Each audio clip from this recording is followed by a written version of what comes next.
Ulrika is a former scientist turned author, intuitive spiritual life coach, Reiki master, and galactic astrologer.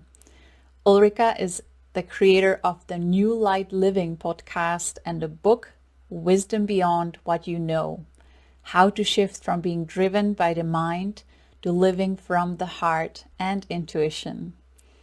She's passionate about guiding the reconnection with our multidimensional self to find inner calm, self-love, and life balance.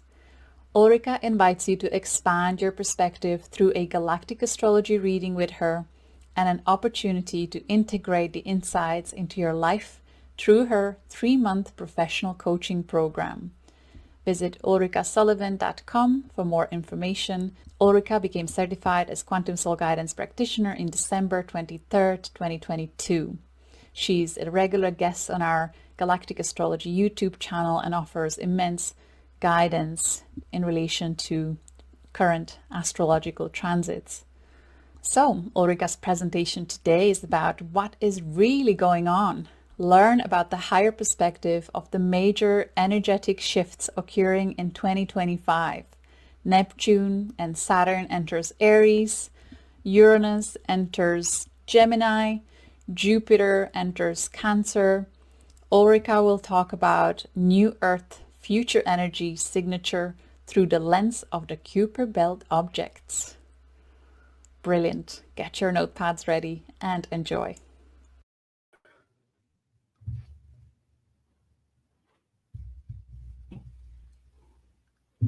Hello, everyone. I hope you can hear me. I'm Ulrika Sullivan. I'm an intuitive spiritual life coach and a galactic astrologer, and many of you are familiar with galactic astrology now. I'm blown away with everyone's presentations so far. I'm just like, wow.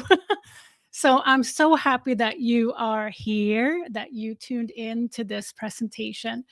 And a little bit about me first before we dive into this exciting topic.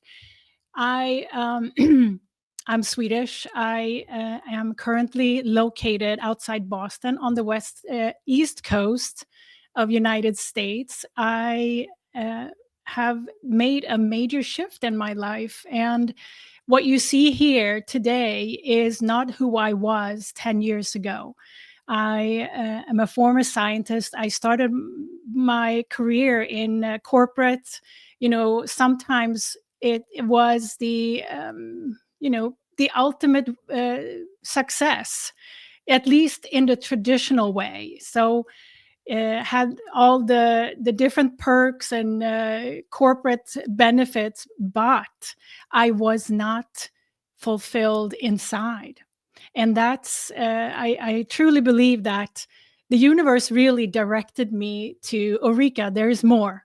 There's more for you in life. So about 10 years ago, I started to feel that now it's time to seek myself, who I really was. And so if you imagine this bridge to walk the past 10 years, I made a complete shift from being a scientist, very logical, very driven through my mind, to an intuitive that is working with the unseen every day and working with our soul, working with integrating spirit to earth and through beautiful, beautiful clients that I work with. And this is really a shift from, let's say, pharmaceutical science to holistic healing. So this is who I am today. I am a passionate galactic astrologer. I'm discovering new parts of myself and parts of my clients. That's my passion, to bring our fractals into whole and integrate it in the life we have here. Because galactic astrology, our quantum soul journey, is vast, but we're here now on this earth. So I'm passionate about that. So that's a little bit about me. So if this presentation is a gift to a little look into the future, because we know that 2025 is a significant year energetically. with major shifts. And I'm going to take you on a little journey here to I'm going to take you on a little journey. I hope you can see me. I got an error message here. I'm going to take you on a little journey through the lens of the Kuiper belt. But first, before we move into this topic, I'd like to highlight my free gift that you're receiving from me today, and you can screenshot this screen on the calendar here. This is a galactic alignments reference guide, and it actually includes also, I've added just recently, the Kuiper belt objects, and it's going to give you the placements for the Kuiper belts and all the major fixed stars, celestial bodies, and galactic points that we're working with in our galactic astrology practice. So and you can see that on the screen here. You can actually take down the presentation because I will run it from my end. So if you can bring me back on the big screen, but thank you for showing the slide. I appreciate it. So you will share screen, will you? Or yeah. Yeah. Oh, okay. All right, perfect. We can hear you and see you perfectly. So awesome. Thank you.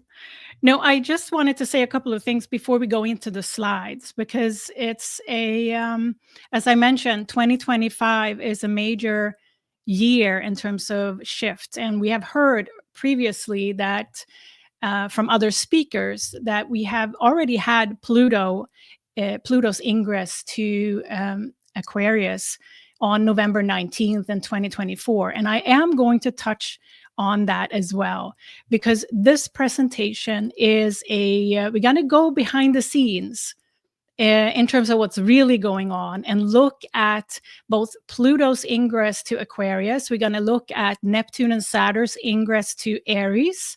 We're going to take a look at Jupiter's ingress to Cancer, and lastly, Uranus ingress to Gemini. And really, we're going to take a little look in behind the scenes and look at the higher expression of these shifts through the lens of the Kuiper belt objects. And why is this so exciting, I feel, to talk about? It's because the Kuiper belt objects are dwarf planets that have been recently discovered. And it has been said that the Kuiper belt is, and we're going to talk a lot more about this, just sharing with you why I'm so passionate about this topic, is that the Kuiper belt objects represents a higher energy, a higher consciousness, a higher octave of these outer planets that we traditionally are familiar with. So that's why I want to share with you what's really going on, and I'm excited about that. And this presentation is a shorter version of a presentation that I give in my 2025 Galactic Astrology Forecast offering that I'm having available now, where we go over the entire 2025. And if you're interested in that, check out my website. It's available there now. And this is another layer of energy that we are now ready to relate to, I believe, because it's very high vibrating energy that comes from the Kuiper belt objects. And so I'm going to dive into each of these major shifts of 2025 with you through the lens of the Kuiper belt. And first, we're going to talk a little bit about what are the main energies of future energy signature. And I'm going to give you the scoop up front here. I'm going to give you all the main points in a summary first. And then we're going to dive into each of the different shifts that we talk about: Pluto, Neptune and Saturn together, Jupiter and Uranus. And then, of course, I have always some questions for you. If you've watched my videos on my YouTube channel, I always include extra questions, because my passion is also to not only share my insights and guide, but also to support integration of what it means in your real life here on Earth now. So I'm very passionate about these questions, and it's almost the most important part is what we actually do with the insight that we receive. So are you ready? Are we going to go to the slides now? So let me see if I can pull them up here. This should be it.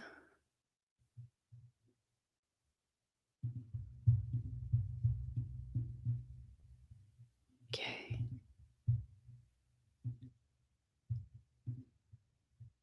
Here we go.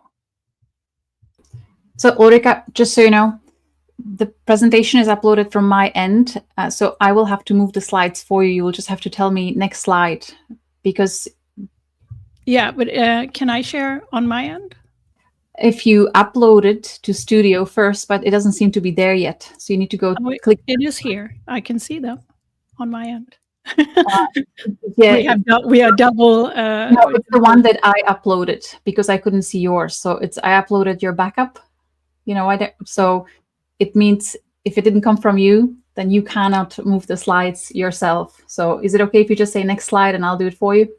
Yes, I just had that slide that we watched, that we saw first, with the link on. Yeah. Do you have that as well?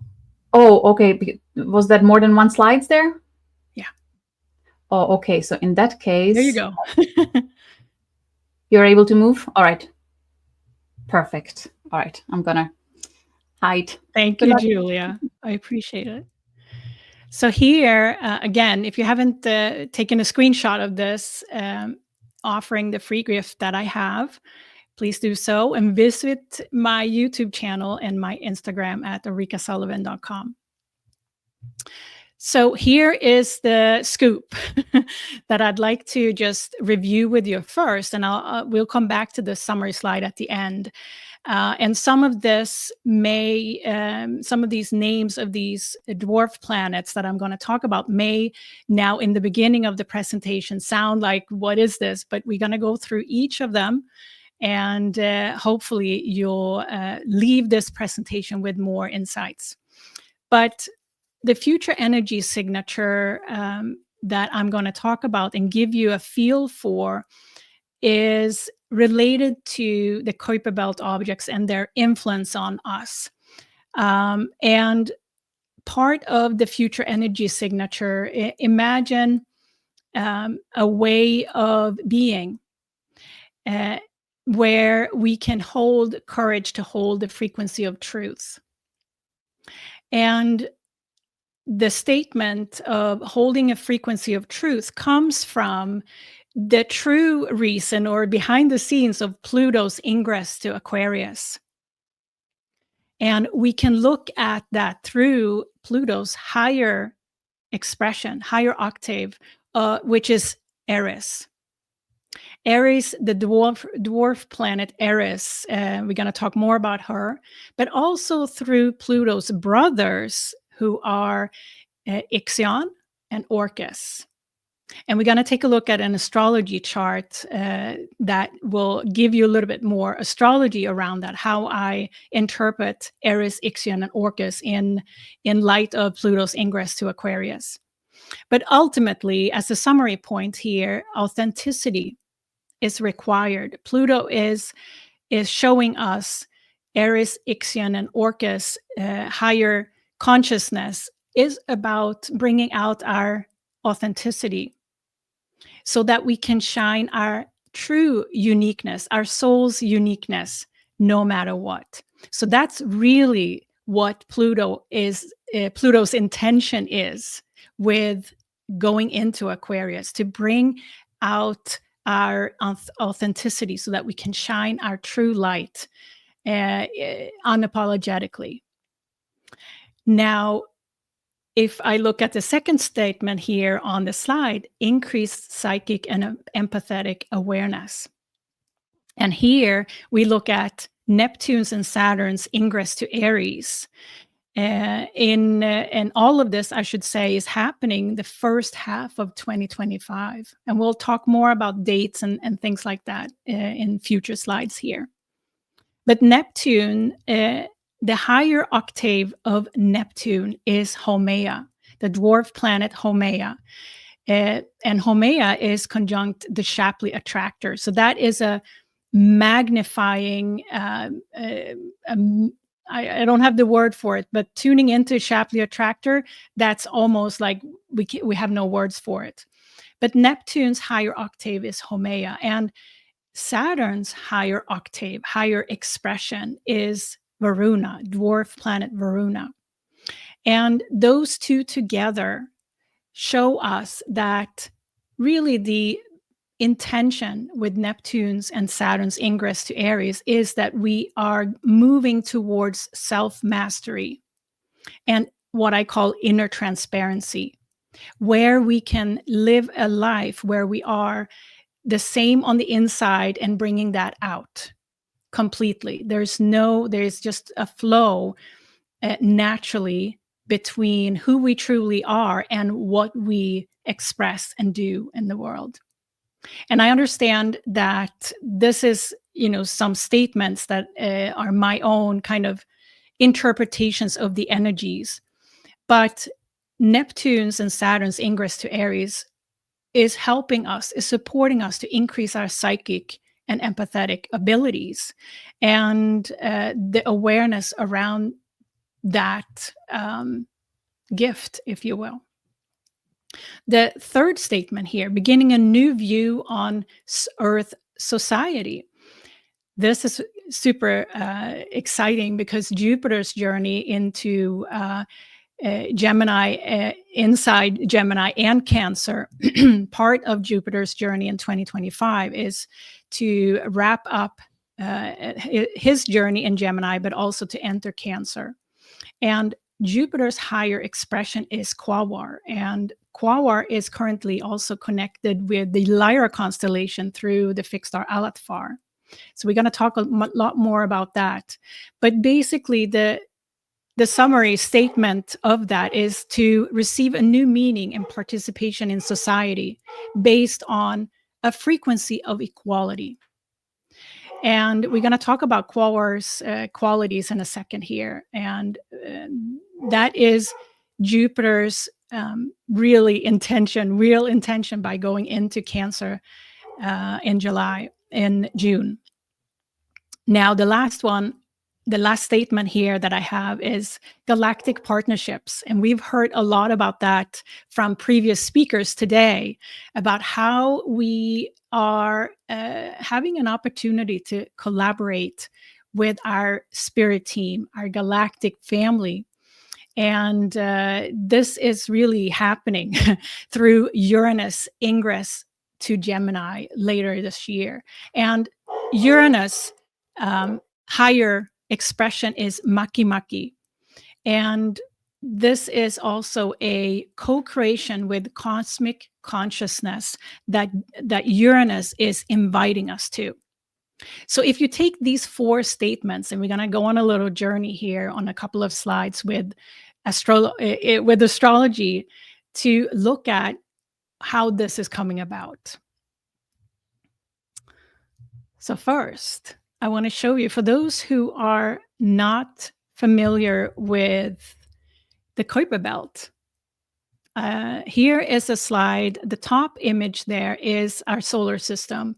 And you can see here, first I put a little arrow there to Earth. And it's, Mercury, Venus, Earth, Mars. And then we have the asteroid belt and then Jupiter. So Earth is very much closer to the sun than even the asteroid belt. It's not the asteroid belt that we are going to talk about today. In the asteroid belt that is between Mars and Jupiter's orbit, we can see asteroids such as Vesta, such as Hygeia, or even, I would say Vesta is a good representative of the asteroid belt asteroids. what we're going to talk about today is the Kuiper belt, which is way out there. It's called trans-Neptunian objects. And you can see Pluto was once considered not a planet, but a dwarf planet. But Pluto, we're very familiar with. So beyond Pluto lies the Kuiper belt and Eris. You can see in that pink rectangle there. That's what we're going to talk about today. And I also provided a image here of size estimates of these Kuiper belt objects that we're talking about. And what you can see is that, for example, Eris is about the size of Pluto, but it doesn't, the size here, and some of them are really smaller, like Orcus and Ixion are super small compared to Pluto, for example, or Eris. Sedna we have there as well. But the size of the dwarf planet, in my opinion, is not really an indicator for the level of influence on us.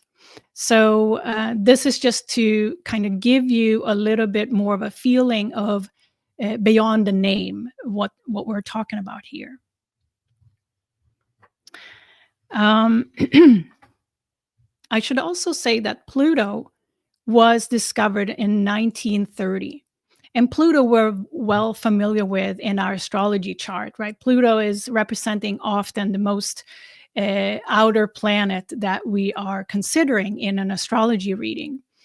But this is further out than that. And Pluto was discovered in 1930. The Kuiper belt objects that we're working with here all were discovered around year 2000 to year 2007. So at the turn of millennia there, all of these Kuiper belt objects that we're going to talk about today were discovered. And it's said that once a celestial body is discovered, we're also ready to take in and be aware of its influence. So that's very interesting to contemplate. I feel that, between 1930 and the 2000, the turn of the millennia there's a whole lot of evolution that happened. And now we're ready to take in the Kuiper belt objects, obviously. And I wouldn't be surprised if some of the Kuiper belt objects will be included, like we did with Pluto at the time, in traditional astrology readings moving forward. So we'll see. Maybe this presentation is going to inspire you to consider the Kuiper belt objects in your own astrological studies. Yeah, so let's now take a look at. Let's take a look here.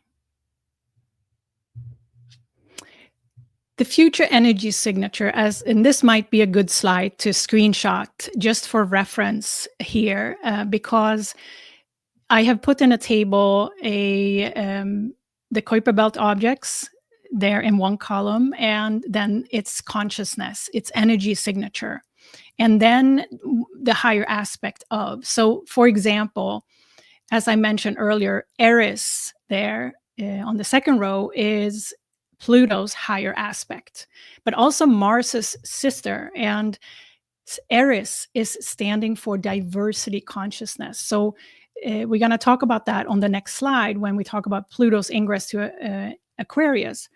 But one of my favorites is Haumea there further down in the table, which is Neptune's higher aspect. And it's my favorite because my Haumea is conjunct to the degree my sun. And that might be a clue to why I'm interested in these Kuiper belt objects specifically, but I find that interesting. So I'm not going to go through each of these here on this table. We're going to take them one by one as we go through the 2025 shifts. But this might be good to have for reference.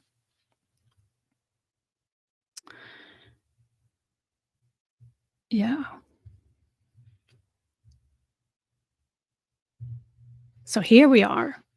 So I will now have 4 slides where we're going to discuss these major shifts in 2025. And I chose to include Pluto's ingress to Aquarius that already happened on November 19 last year. But I feel that this is just so exciting to kind of research a little bit. What's the impact on us, and what's the higher intention by Pluto? And this ingress to Aquarius, as you can see there in the blue, and I should also say that this chart is cast for Boston, Massachusetts, because that's where I'm located. And it's also for January 1st, 2025.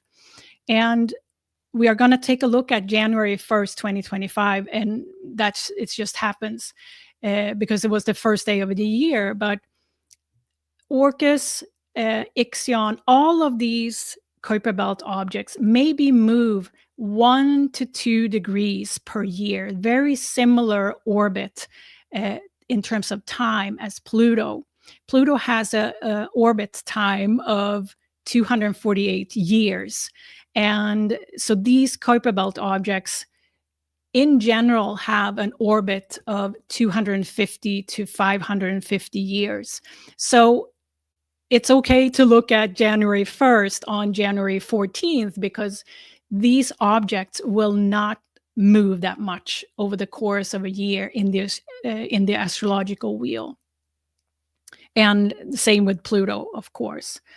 So Pluto here is at 1 degree of Aquarius since its ingress permanently until 2044 in Aquarius. And currently, Pluto is conjunct Lyra constellation and Lyra Aladfar at 0 degree of Aquarius. And Lyra Aladfar is an energy signature of courage, of liberation and yearning for peace. And this combination of Pluto and Lyra Aladfar is one that is characteristic of our cosmic energies, our subconscious energies. There's a major shift going on here with Pluto. And Pluto's influence on us is magnificent this year because we also have experienced this Pluto-Mars opposition that is going to go on for a major part of the year too, because Mars is currently in retrograde and will influence us in a balancing way. We're asked to take action, to be more of ourselves, simplified. Now, Eris is the higher expression of Pluto. So I thought it was interesting to look at what is going on with the higher expressions here. And in this slide, we're looking at Eris, but also Pluto's brothers. And if we start first with Eris, there are 24 degrees of Aries. Eris is this unapologetic, higher life force energy that has to do with equality, seeing ourselves and others as equal. Ultimately, diversity consciousness has to do with non-judgment. So just looking at Eris in Aries there, just in terms of our higher energy, is what Pluto really, truly wants to implement. And opposite Eris is now Booth's Arcturus at 24 degrees of Libra. So we have an opposition there with a galactic alignment. And Booth's Arcturus is really has an associated with emotional healing and at the collective level. So we get a clue here that Eris is supportive of non-duality, diversity consciousness, moving towards less duality, if you will, but it's also through emotional healing, we can see others and ourselves as equal. And if we expand this into Pluto's brothers, because they are also part of this party, Ixion here at 5 degrees of Capricorn is seeker consciousness, is the energy signature. And Ixion is opposite now, Sirius B there at 7 degrees of Cancer. So what's this all about? So Ixion is a rebel. And you can think about when I describe these archetypes of energy is like, what does this do to me? And how have I felt this rebel energy? And in opposition to Sirius, it has to do with human galactic heritage in many ways that and linked into what Louise said earlier around spiritual wisdom, to unearth spiritual wisdom and bring it into balance, bring it out in terms of our authenticity, and tap into those deep layers within ourselves where our soul knows our entire journey, not only on Earth, but elsewhere as well. So Sirius B is a very important source of wisdom that we're now asked to come into balance with. Orcus is also one of Pluto's brothers and stands for karmic consciousness. Orcus is in opposition to Eridanus Arcanar at 15 degrees of Pisces. And this is also a balancing. An opposition often invites us to balance two energies. So we are asked here to become aware of our karma, our karmic load, our karmic awareness. What is it that I'm here to learn? And Eridanus Arcanar, and so happens that Saturn is currently there as well, around 15 degrees of Pisces, and have been there for a while. Eridanus Arcanar is associated with spiritual expansion. So here we are, if we're putting all of this together, we are asked to bring forth our authenticity, heal emotionally through becoming aware of our karmic load, our lessons, and coming into balance with the wisdom that we're bringing, but also expand in this. It's an expansion that Pluto ultimately is having as an intention going into Aquarius. I know this was kind of complex, but listen to the words more so than the astrology here, because it's a combination of archetypal energies that we're after, and ultimately it is to be able to hold the frequency of truth and have the courage to do so, that Pluto is inviting us to do. We're going to take a look at Neptune and Saturn here. And Neptune is going to go into Aries on March 30th, 2025. And Saturn is going into Aries on May 24th. So that gives you a perspective of these shifts. And what's so powerful about these, and I chose to kind of bake them together, is that this will happen within a few months, right? But they will be conjunct also in Aries at 0 degree, along with the North Node. So like it's a wow type of energy. This is also very interesting to look at the higher expression of this shift. And if we look at Neptune first, the higher expression of Neptune is Haumea. And Haumea is at 3 degrees of Scorpio now, conjunct the Shapley attractor. It's like, wow. Haumea is associated with energy around integration between spirit and earth, all the elements, and how we can holistically work with our earth, but also the cosmos, and integrate that. So it has a very indigenous energy to it. And I've placed a little image there of Haumea for you to tune into, because sometimes that helps with an image. And we often can identify this archetypal energy also through not only words, but also images. And this is amplified by Shapley Attractor to a multidimensional energy. If we look at this shift, so Neptune is still in Pisces until March 30th. So here we have a sign to sign trine. So right now, Haumea, a sign to sign trine, I mean between Scorpio where Haumea is and where Neptune is in Pisces. That's a trine between two water signs. So right now, Haumea is working very intensely with Neptune in partnership to increase our psychic abilities, to help us connect with cosmos, that water, right? The intuition. It's a water sign and a type of energy. But if we think about this until March, and then after March, when Neptune goes into Aries, Varuna will take over, because Varuna up there in Leo at 9 degrees is in a fire sign. And Varuna is the higher expression of Saturn. So Saturn and Varuna are currently not as connected sign to sign, but when Saturn goes into Aries in May, Varuna will be very active with both Neptune and Saturn together.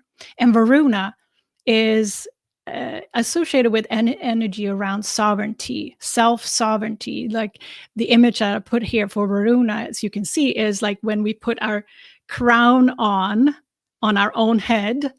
And this is a very strong energy signature of that shift when Neptune and Saturn goes into Aries. It's all about our own sovereignty.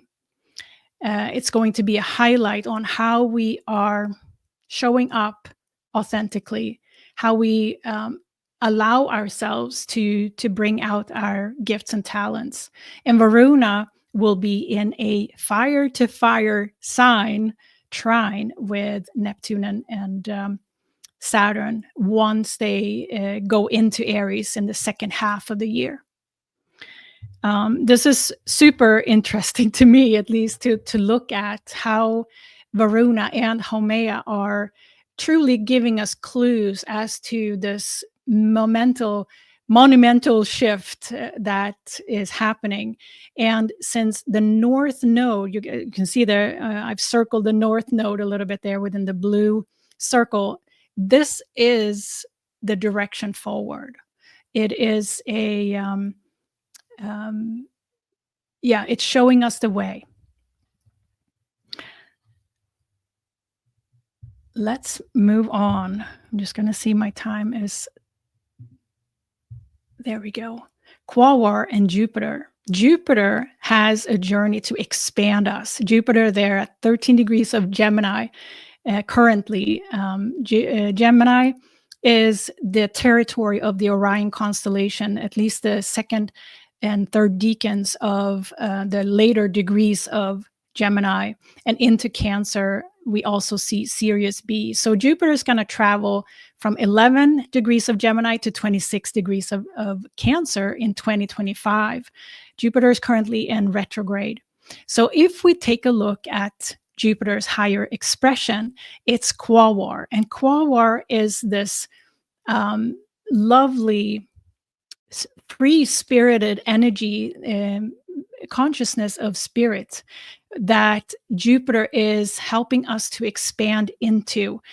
And in relation to our human galactic heritage in the Orion constellation, soul journeys that many of us have had in soul incarnations in the Orion constellation, and also in Sirius B and A. So this is a call to connect with our spirit consciousness and expand. Quaoar is currently in Capricorn.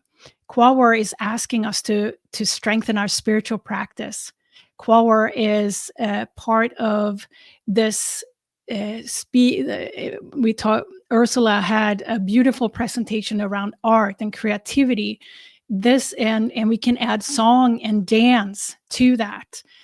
This is spiritual practice in many ways have been said to we don't have to sit on a mountain in meditation for a week to seek our spirit consciousness and connect to it. This is a call for connecting with spirit in the way that suit us, whether it's through walks or painting, or it can be a spiritual practice that we put into an integration with our spirit. Jupiter is here to expand us into our intuitive world, our psychic and empathic awareness further. So that's how I interpret Jupiter's intention here by traveling between late degrees of Gemini and into Cancer in 2025. And I'm going to speed it up a little bit here. Last one.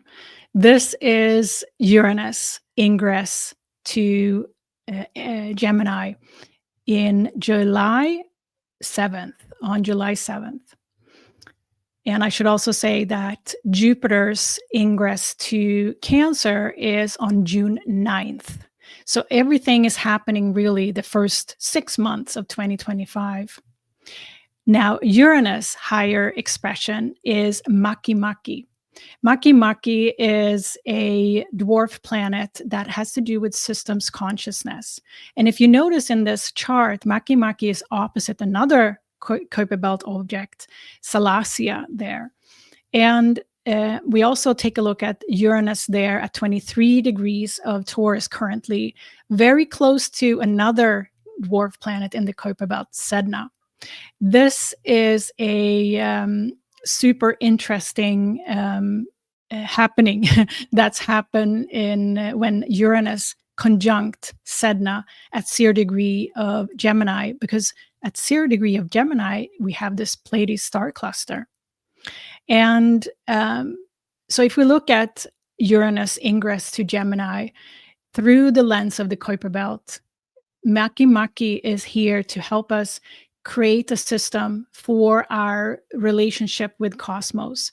And ultimately, Uranus is here to help us connect with our galactic families, a new way of collaborating. And I love that we had such beautiful examples of co-creation with cosmos earlier today, because this is really the intention of Uranus ingress to Gemini, to connect us with our galactic family and form partnerships. And this, and I'm not, this is a new way of relating.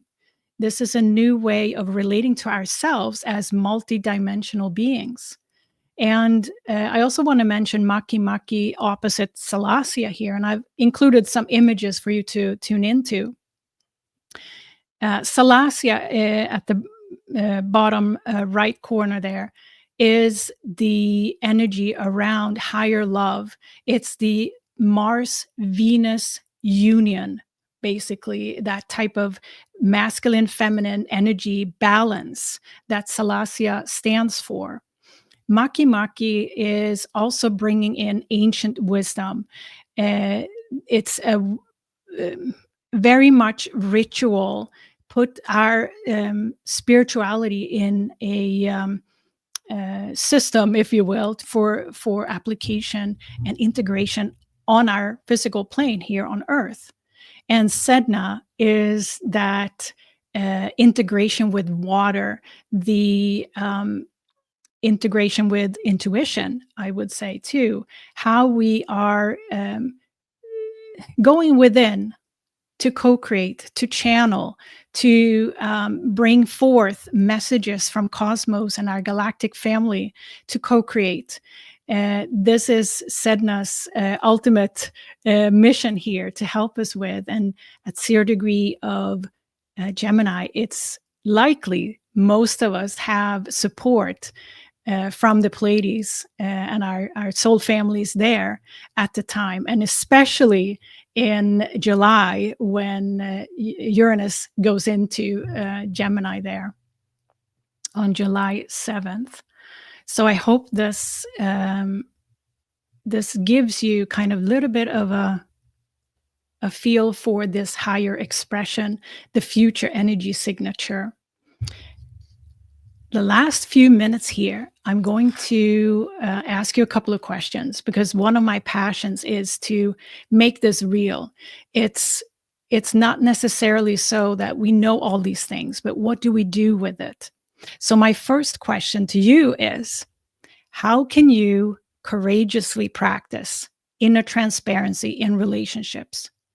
And what I mean with that is, inner transparency is when we feel secure enough to bring out who we truly are, the authentic self, but also in relationships. And this is the ultimate higher expression of Pluto's ingress to Aquarius. The relationships, the networks, the groups, we are the same person in any environment that we move into or move with.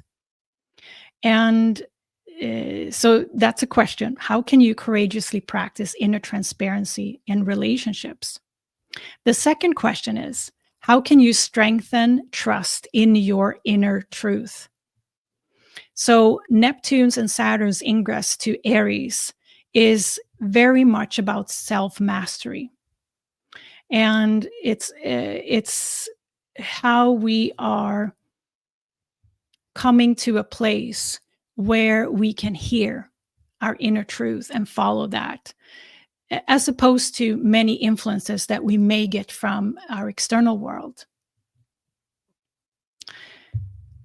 The next question is, what is your creative self-expression?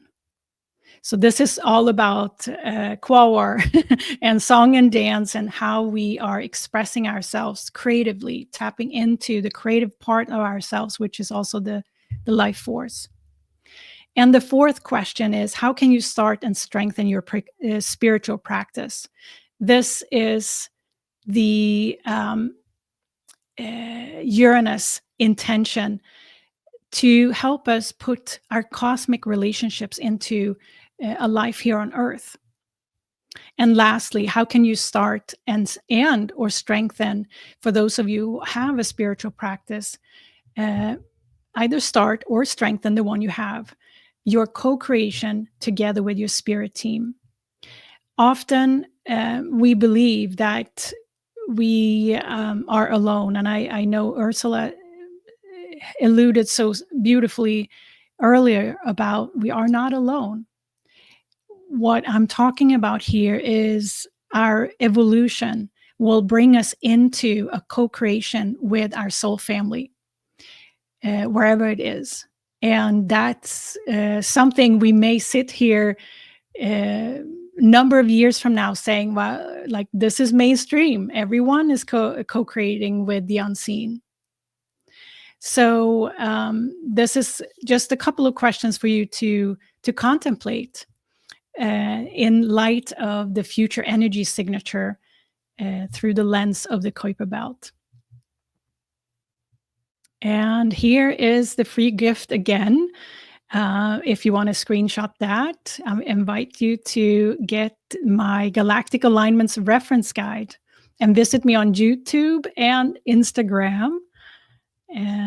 And let's see here if we have a little bit time left. I'm going to go back to the summary slide we started with. So I would love to take some questions here.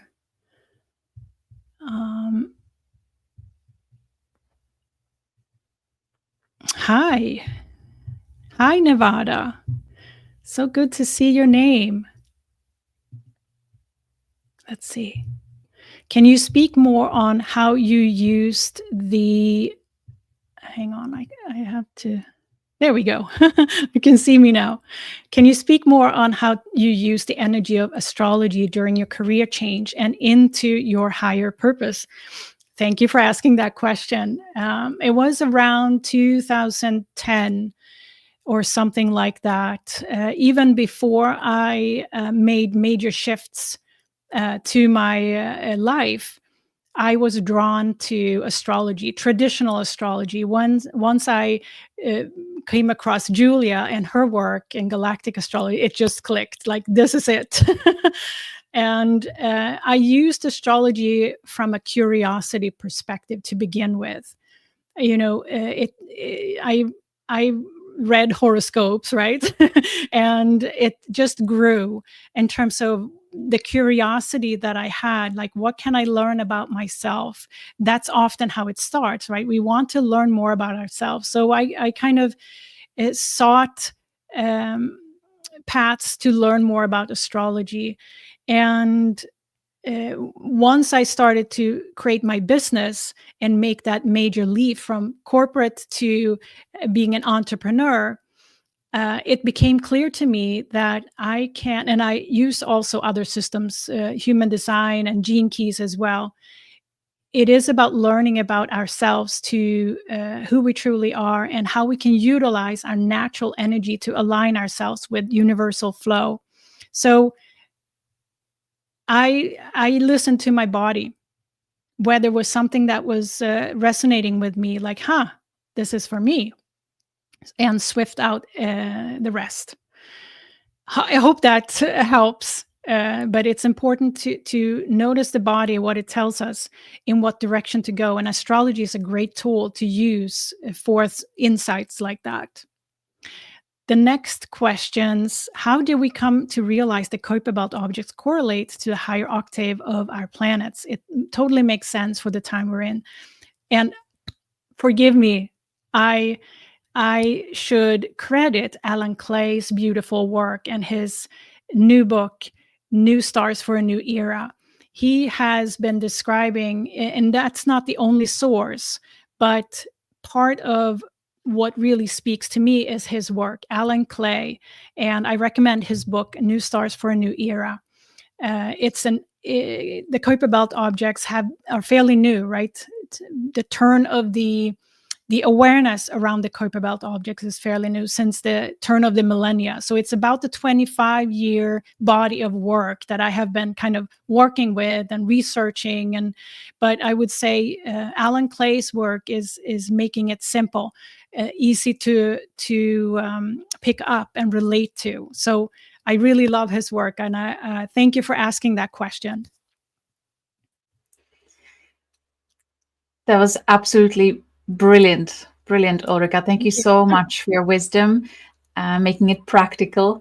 There are actually many questions, amazing questions there for you in the chat, but the time is up and we have our next speaker lined up. So I invite you to stay behind and see if you can answer some of them, or we can even keep a record of them and maybe you can address them on your YouTube channel if you feel like it, but hopefully you'll be able to answer in writing. I will stay behind and I will capture them all, and maybe I'll do a video and post on my YouTube channel with the answers if there's interest for me to explore some of that.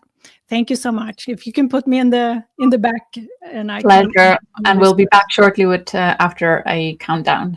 All right, thank you.